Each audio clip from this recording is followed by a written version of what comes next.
Alright. Here we go. Is that line up?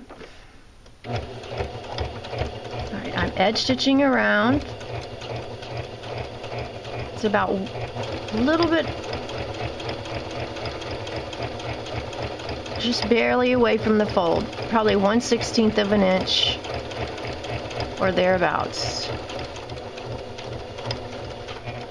And every so often you need to stop and readjust your fabric so that you're going to keep going in a straight line. And you can hear I'm not speeding along too quickly because I promise you haste makes waste, and nobody likes to rip out a seam worse than I do, having so much experience at ripping out. Alright, I'm almost back to where I started, so to complete the circle I'm just going to stitch past those a few stitches, and that'll reinforce itself that way, and I will trim my threads close to my stitching. Nobody wants itchy threads tickling them either. Alright, the next step will be inserting the elastic, and I'll show you how to do that in the next segment. Alright, the next step in making the pants, we've got the casing assembled for the waistband. Now we have to measure the elastic. So what you want to do is measure your waist, and then you're going to add 1 inch for the seam allowances within your elastic. So I've got the elastic in my hands in the tape measure, and the person I'm making these pants for is, I believe, a 28. So I'm going to cut it at 29. She really didn't want to wear them. It's my daughter. She didn't want to wear the pants right at her true waist. She wanted to wear them slightly above the hips, which is what you may want to do as well. You could also just roll them down if it's not exactly right. But always allow 1 extra inch for wherever it is that you want to hit you, because you're going to be sewing the 2 ends of the elastic together, so that has to leave room for that. Then you're going to take a safety pin, and I like to use the larger ones, and pierce the end of the elastic with it. And what you're going to do is, in that casing that you just made,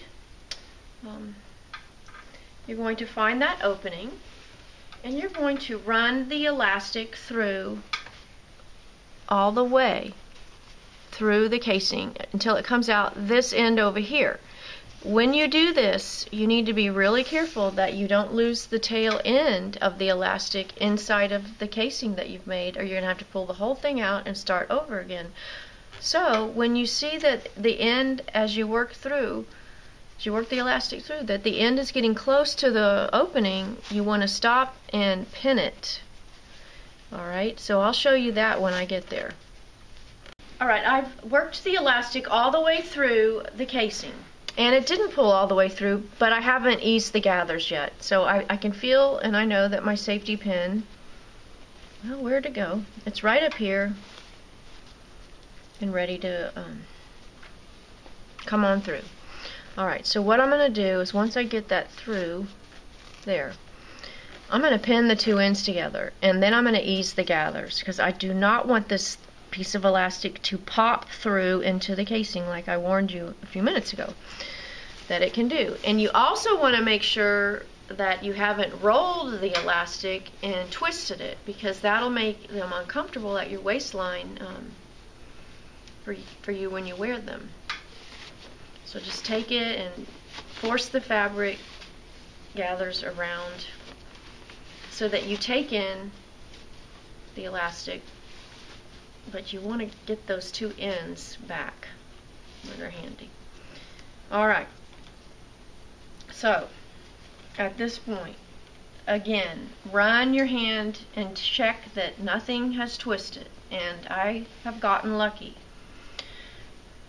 Alright, so I'm just going to go ahead and I'm going to unpin the safety pin, and I'm going to place the elastic overlapping on itself like that, and it's about 1 inch of an overlap, and I am going to hook this up on the machine, put my presser foot down, and I'm just going to go back and forth over the elastic at least 3 times. And I'll probably move it around, and I'll show you that. So depress the reverse button, go back. You want to do this several times minimum, because there's going to be a lot of stress on the elastic as you put these pants on and off. And this will make sure that it doesn't come apart. Alright, well, I didn't get that exactly perfect, but I'm going to lift that up and I'm going to move it over right here. And I'm careful that I'm not touching any of the fabric of the pajama pants, because I don't want to attach it that way. I think I'll do it one more time, because 8 is enough, right? Alright, now, remove that, get your scissors, trim your threads, and I don't have too much of a tail. I can trim that off a little bit closer, trim that off so that there's not a lot of bulk there, because that could rub you as you wear them, and then just pop it into place. Okay? And again, you might want to just verify that you haven't twisted it, because it's still not too late to fix it if you have. And mine is good. Okay, now what I need to do is sew this opening shut. And I don't want to sew over any of my elastic, so I'm going to make sure that that's high up against the top edge of the pants, and I'm going to pin the opening shut, and I'm going to make sure those threads are out of my way. And I'm done with that safety pin, so get that out of the way.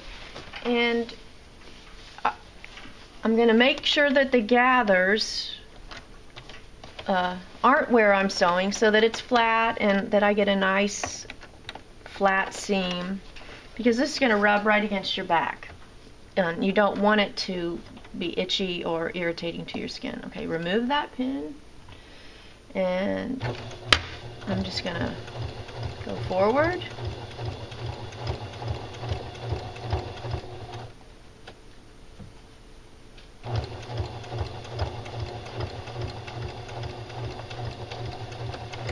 And I'm going to give a little reverse stitch right there, because I don't want it to pop open. And that's all there is to the waistband. So now we're ready to hem the pant legs, and I'll demonstrate that in a minute.